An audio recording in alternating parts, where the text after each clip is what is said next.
Your quality of life is getting a little better. Smarter Heart University and Dr. Scott on AM 970, The Apple.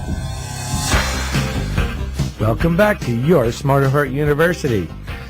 So, United States, 20, 30, or 40% of the adults use some form of complementary and alternative medicine. These guys are 2 for 2 out there. Approximately 38% of adults and 12% of kids are currently using some form of complementary and alternative medicine. That's called CAM. We'll use that for an abbreviation. So what's CAM?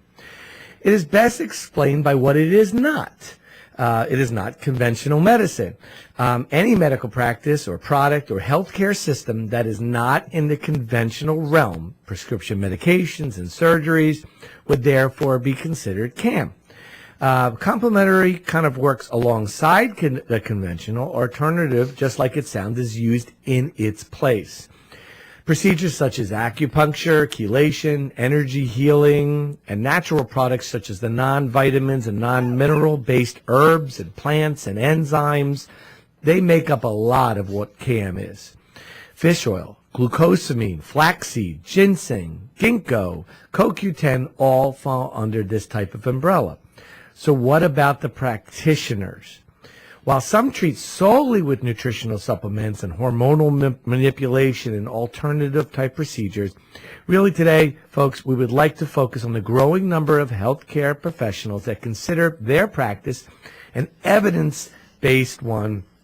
That is, what they do is they draw upon multiple areas of scientific research to offer a more comprehensive approach for their patients. I think that's what we're all trying to say here. Right? Yeah, I agree completely. Okay. So they may draw from various endeavors, such as anti-aging, homeopathy, or holistic, or integrative medicine. All of those kind of all fall under CAM. They are in almost every state of the United States at this point. The concentrations mostly in the Northeast, the Southwest, and in Florida have been, the norm. The various credentials or degrees that they get are not recognized by the American Medical Association, and their board certifications, if they take them, are not recognized by the American Board of Internal Medicine. Their therapies are not covered by the insurance companies, so why should you go to them? More and more patients and future patients, and they're the ones that kind of look and say, am I at risk, et cetera, see that the scope of medicine is changing. That's what we said in our introduction. They seek a more cost-effective, a safer, and a more appealing approach to change the course of their health and their aging. A supportive article interviewing various physician specialists who incorporate these strategies put it best. This was a cardiologist whose office room was filled to the brim with and capacity, was told, hey, your business is good. And he replied, how come if I am doing good, the same people keep coming back to see me? Well said, right? Yeah. He then went on to say, I didn't become a doctor just to watch people deteriorate and end up in my ICU. I love it. I love it. So the frustrations of health maintenance organizations and the current bureaucratic health reform, quote unquote reform, make it difficult enough to maintain a private practice, to stuff as many patients into a waiting room, and still maintain the best possible relationship with our patients. CAM provides a way to survive this hostile environment for many practitioners to form a better bond or a partnership with their patient and to achieve better health goals. I couldn't say it any better. That's my best summary that I could find. To quote the same article that where this cardiologist was interviewed, good health is more than a pill or a surgery away. So yes, there are those that do this approach a major disservice, as Dr. Kaiser was saying. They prescribe things like crystals or magnets, and that's it to their patients. And I don't mean to do them an insult here, but I'm just saying that that's all that they do. But to those that regularly review scientific studies, Dr. Kronos has got about 10 or 15 splayed out in front of him, and the approach to their patient with valid, comprehensive treatments, these are the ones we want to salute. These are the ones we want to acknowledge. So I myself was totally and thoroughly skeptical of anti-aging medicine, that particular venue. So many patients were coming in to the office and wanted an alternative yet practical approach. Again, that's what I need to put down. I decided to take the fellowship and sign up for the fellowship in this endeavor. I was so cynical, I figured after one lecture, when I flew to the first fellowship lecture, that I would walk out the door. Really, I thought voodoo science, just like the title of one of those books that I read. To my staggering surprise, I was blown away by each of the lecturing professors and practitioners. Many of them had multiple degrees, not just after their MD or DO. A number of them were biochemists, they were pharmacists and PhDs. They practiced, and they made it a point to teach us that they practice aggressive, conventional medicine on a daily basis, but step outside in a complementary, not alternative, complementary fashion, using all of their skills to combat disease and aging. So the last quote from this article is the best. Every good doctor does anti-aging medicine. They don't call it that, but everything they do to keep people alive and in good health and living longer and healthier is anti-aging.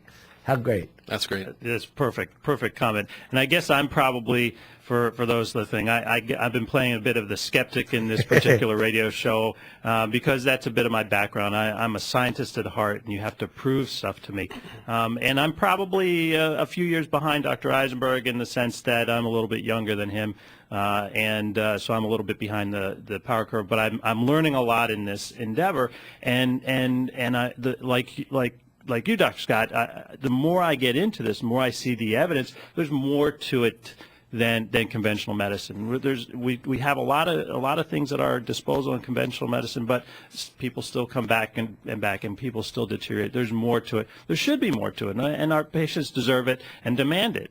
And that's what you're doing a lot of, isn't it, Ken? It really is. There's much more to it, and you got to really understand that some of the things that we now use in conventional medicine, like fish oil, were complementary and alternative medicine a few years ago. They're still listed as a supplement, a dietary supplement, still. Right. But they're used now in mainstream medicine by most practitioners are prescribing fish oils for a lot of their patients. They're diabetics, they're coronary artery disease patients, they're heart disease patients to help lower, improve their cholesterol numbers, etc.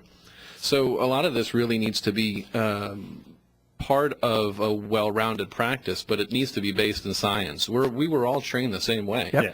We were all trained, to be scientists, and that's what we are first and foremost. But you have to be willing to look outside the box, like Dr. Scott said earlier, and to provide some other things for patients, because not everything in conventional medicine always works. And the fish oil, now we all use it. And we continue to expand the use of that. And a lot of things that are conventional medicine that somewhere along the line they weren't conventional. Yeah, I mean, somebody had to think of, hey, maybe I should use foxglove plant.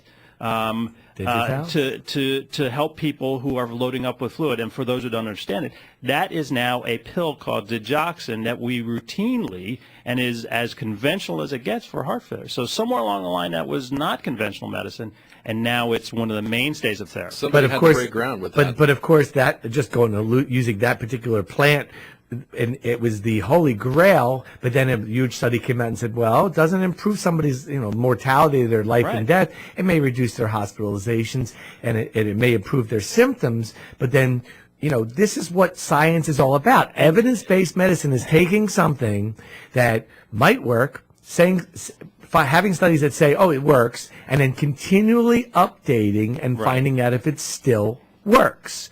We always question now about the meta-analysis. One of the things I love about Smarter Heart University, and we blog on our Facebook page, and hopefully at some point we'll be able to link that up with our main website, is that if something comes out on the multiple updates that come through my BlackBerry every morning at 6 o'clock, we put out there to our members, 210 right now, et cetera, and so they get updated views and opinions from science, not ours. This is what happened. We just blogged about testosterone, that if it's low and you already have heart disease, you're going to get more heart disease. Well, that's an evidence-based study. It's a clinical-based trial. So if it comes out and we agree, and it's great. If we don't agree with it, it's still great, because we have to present all opposing viewpoints to you, the patient, you, the consumer. Science has to back up their claims, Right. guys. I mean, it has to. And a lot of this, we talk about science and we throw this term evidence-based medicine around, and I just wanted to spend a second on what that usually means.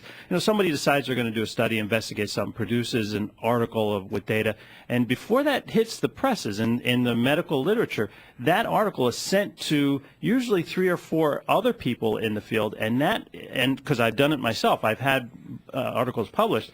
That article is dissected and pulled apart, and you get a lot of challenges. So for the most part, when something hits the press, it has been subjected to some pretty rigorous evaluation, and even then, it's continued to be evaluated, as we've talked about other compounds. Yeah, good medicine these days is not done just because it's been done that way before. Right. And long ago, that's how we did things. That's how we did it before, and it worked. Right. We can't practice medicine that way because that may not work for everybody, and those things need to be examined, and that's where this evidence-based model comes in.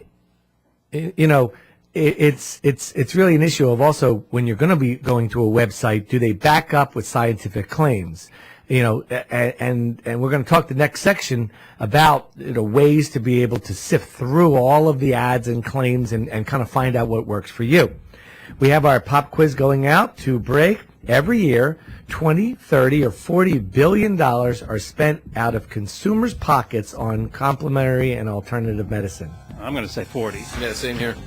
All right, we'll be back with that answer on your Smarter Heart University on AM 970, The Apple.